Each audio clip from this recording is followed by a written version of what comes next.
Sebelumnya saya buka terlebih dahulu. Assalamualaikum warahmatullahi wabarakatuh. Perkenalkan kami dari kelompok 5 dengan judul Smart Home Safety System dengan beranggotakan ada saya sendiri Fadil Aktuar, kemudian Daniel Siaan dan Anissa Dina Maharani. Jadi kami akan membahas tentang sistem keamanan rumah pintar yang mendeteksi gerakan api dan air. Next.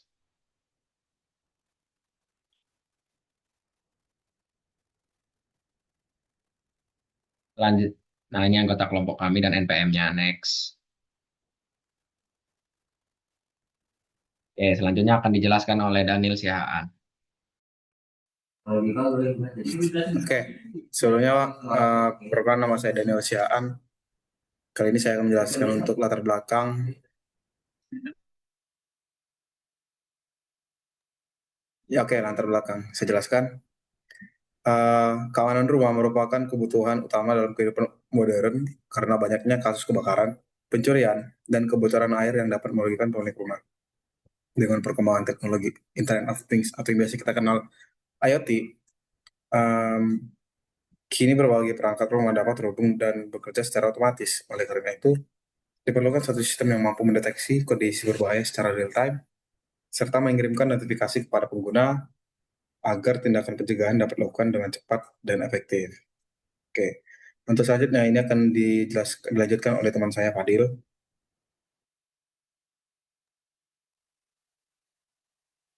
Nah, selanjutnya itu di sini ada apa itu dari smart home yang kita buat. Jadi, smart home ini adalah penerapan teknologi IoT dalam sistem keamanan rumah.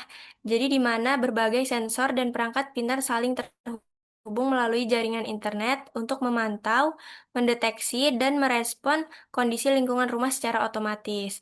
Jadi, melalui sistem ini, itu pengguna dapat mendapatkan informasi secara real time tentang keadaan rumah, seperti dia deteksi api atau banjir, terus ada maupun pergerakan mencurigakan, serta mengontrol perangkat seperti alarm, kunci pintu otomatis, dan lampu dari jarak jauh. Selanjutnya akan dibacakan oleh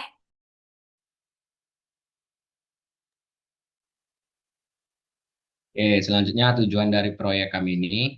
Pertama, membuat sistem keamanan rumah otomatis menggunakan sensor IT. Yang kedua, itu mendeteksi potensi bahaya kebakaran, kebanjiran, dan pencurian. Terus kemudian hasilnya semua itu akan dikirimkan melalui notifikasi secara real time ke smartphone pengguna. Kemudian akan meningkatkan keamanan rumah tanpa perlu pengawasan manual. Nah, jadi dalam keamanan konsep kami ini nanti ini bisa dikontrol secara jarak jauh. Misalkan penghuni rumahnya lagi pergi gitu atau lagi di luar, jadi itu bisa dikontrol dari HP dengan mengirimkan notifikasi secara real time. Dan sistem keamanan rumah kami ini itu nanti rencananya bisa disetting seperti em, misalkan eh, pengguna rumahnya itu tidur. Nah, itu bisa disetting sebagai on. Dan setiap orang yang masuk ke rumah atau terdeteksi ada orang anomali di luar, itu akan langsung membunyikan alarm. Jadi setelah dia menghidupkan sensor peer-nya itu akan langsung mengirimkan alarm. Tapi juga bisa dinonaktifkan sensor peer-nya. Misalkan dia ada di depan pintunya atau lagi di teras atau lagi di ruang tengah, itu dia mematikan sensor peer-nya karena nggak perlu sistem keamanan kalau dia ada di sekitar tersebut. Oke, next. Oke, selanjutnya saya akan menjelaskan manfaat dari proyek kami ini sendiri. Yang pertama, bisa dilihat, manfaat yang pertama itu memberikan perlindungan rumah dari ancaman fisik dan lingkungan. Dan yang kedua itu menghemat waktu dan tenaga karena sistem bekerja otomatis. Maksudnya gimana? Eh, yang tinggal di rumah atau kita bilang user ataupun ya user itu tidak perlu lagi mengontrol secara langsung begitu, karena bisa dikontrol dari jarak jauh ataupun sistem ini yang udah diatur bekerja secara otomatis pada waktu-waktu tertentu. Terus yang kedua itu memberi rasa aman bagi penghuni rumah, seperti yang dijelaskan oleh teman saya kali sebelumnya. Adanya fitur memberi keamanan, jadi ini secara tidak langsung memberi rasa aman bagi penghuni rumah. Yang keempat itu dapat menjadi inspirasi pengembangan smart home lainnya, seperti pengendalian listrik dan suhu otomatis. Kedepannya kami rencananya bakalan mengembangkan proyeknya lebih jauh agar lebih terasa manfaatnya dalam hal lainnya gitu. Oke, selanjutnya itu alat dan bahan dia akan dijelaskan oleh Anissa. Nah, jadi di sini ada alat dan bahannya. Yang pertama itu ada ISP 8266, di mana di sini tuh sebagai pengendali utama. Lalu di sini ada flame sensor itu untuk deteksi api atau kebakaran. Lalu ada water sensor untuk deteksi air apa nggak banjir. Lalu di sini ada peer sensor untuk deteksi gerakan, relay untuk aktifkan alarm atau lampu. Servo di sini tuh untuk membuka tutup pintu otomatis. Lalu di sini ada power supply itu untuk sumber daya sistem, LED itu untuk menampilkan statusnya. Lalu di sini ada kabel jumper dan breadboard untuk penghubung rangkaian. Next.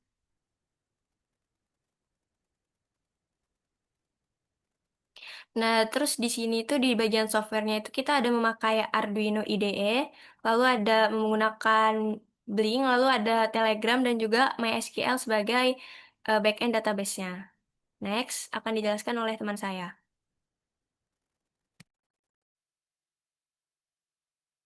Oke, selanjutnya itu cara kerja sistem. Yang pertama bisa dilihat, eh, sensor ini mendeteksi kondisi lingkungan, di mana peer bekerja pertama otomatis mendeteksi gerakan, untuk flame itu sendiri untuk mendeteksi api, dan untuk sensor water itu untuk mendeteksi kebocoran air. Yang kedua itu ISP 8266 sebagai otaknya itu mengolah data dari sensor, yang mana jika terdeteksi bahaya, servo mengunci pintu, lalu relay mengaktifkan alarm atau lampu peringatan, bisa juga LED hidup. Oke, notifikasinya dikirim ke HP pengguna via WhatsApp, via Telegram. Maaf, terdapat kesalahan dalam penulisan. Ini seharusnya Telegram gitu. Oke. Selanjutnya ini akan dijelaskan oleh teman kami, Fadil, sekaligus membuka dari progres minggu kedua kami. Oke, ini terdapat progres minggu kedua yang minggu kemarin kami itu terdapat kami membuat dua bagian yaitu pertama use case dan flowchart. Oke, kita mulai dari flowchart terlebih dahulu. Yang pertama memulai sistem, kedua inisialisasi sensor dan modul ESP8266 yaitu flame, water, dan peer yang sesuai kami rencanakan. Kemudian terdapat input yaitu deteksi dari sensornya, dan terdapat kondisi di mana dari api itu terdeteksi ya atau tidak. Kalau iya itu aktifkan alarm, kalau tidak itu kemudian ada lagi kondisi ini mulai ke sensor air, ya atau tidak. Sama ada aktifkan alarm dan ke gerakan deteksi. Nah, kita mulai dari api terlebih dahulu. Kalau dari api itu dia akan jika iya dia akan mengaktifkan alarm, hidupkan LED dan kirim notifikasi ke HP. Itu juga sama kepada air juga sama seperti api, aktifkan alarm, hidupkan LED dan kirim notifikasi ke HP.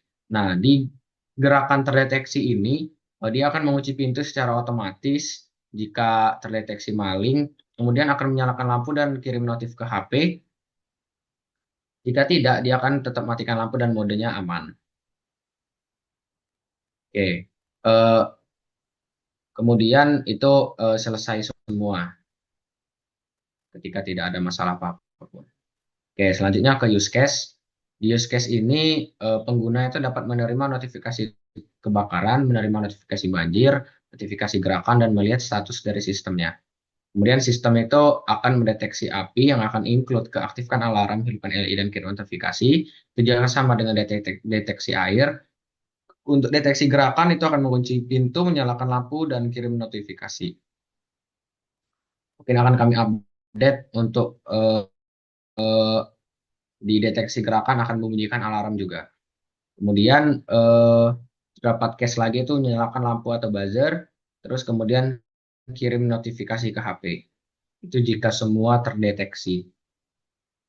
Oke, next.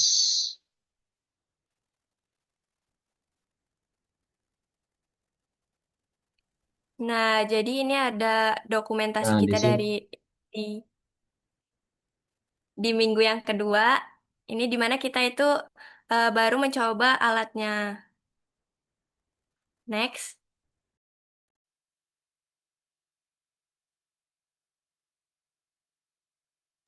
Oke, kita akan masuk ke progres minggu ketiga. Di progres minggu ketiga ini, itu kami membagi-bagi job desk.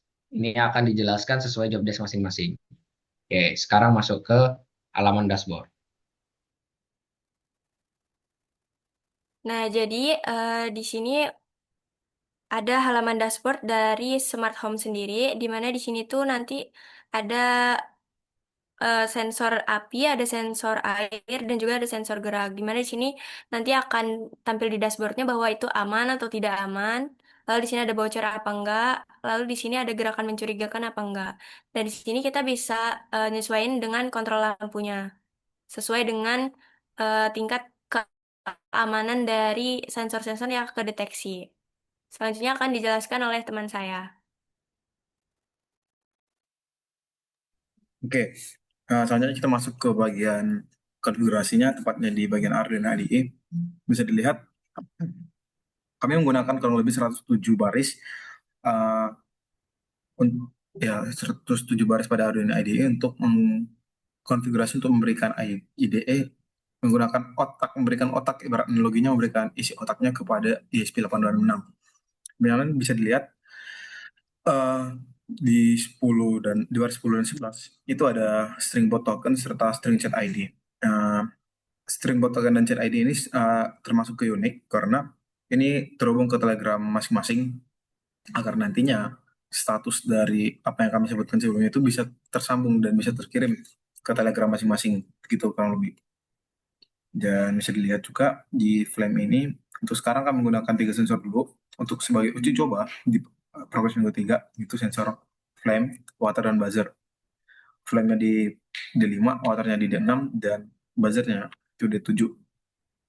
Oke, bisa dilihat juga di baris 79, jika api terdeteksi bakal mengeluarkan output api terdeteksi dan bakal ada peringatan ke Telegram, di Telegram itu api terdeteksi di area terpantau. Jika tidak, ataupun sudah dipadamkan, api itu padam dan Telegram itu bakal memunculkan notifikasi kondisi normal, tidak ada api yang terdeteksi. Begitu. Sama halnya dengan deteksi air. Oke, untuk Telegram ini bakal dijelaskan oleh Padil.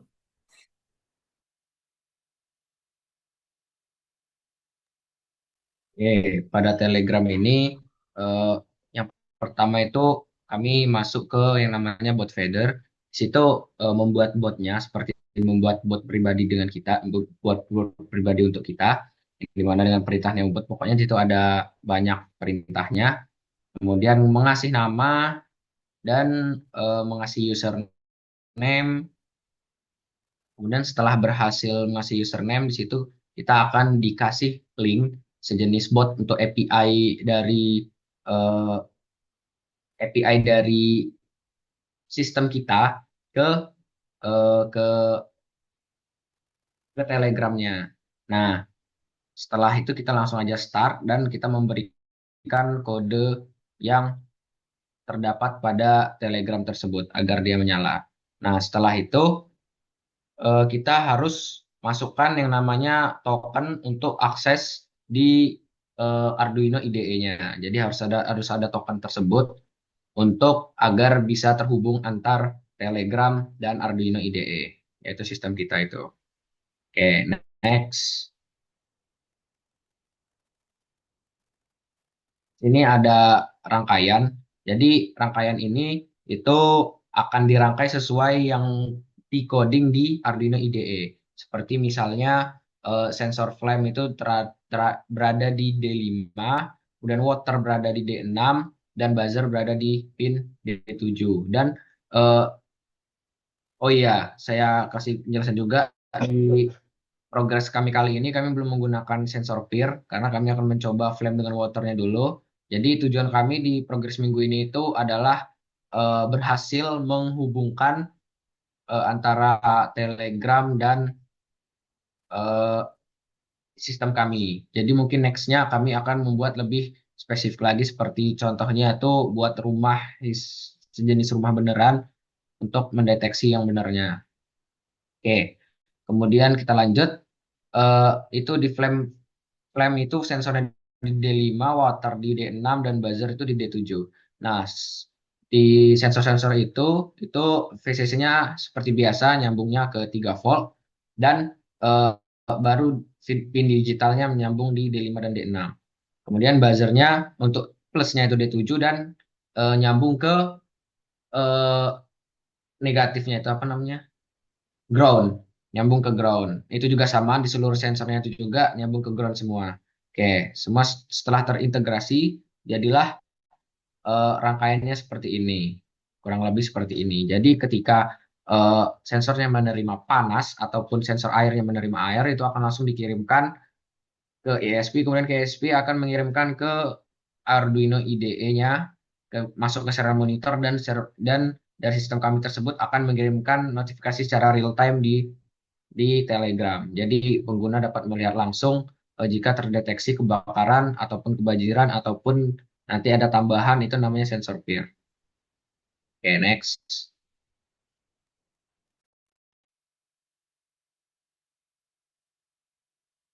Oke, bisa dilihat untuk di slide ini itu dokumentasi dari Minggu Kerubah. Teman kami itu Anissa itu berfokus pada pengembangan web yang mana bakalan terintegrasi ke sistem project kami, ke alat kami. Dan saya dan Fadil itu menyusun alat, mengkonfigurasi alat, dan juga Telegram. Gitu kurang lebih. Untuk kesimpulan mungkin bisa dijelaskan, dilanjutkan oleh Anissa.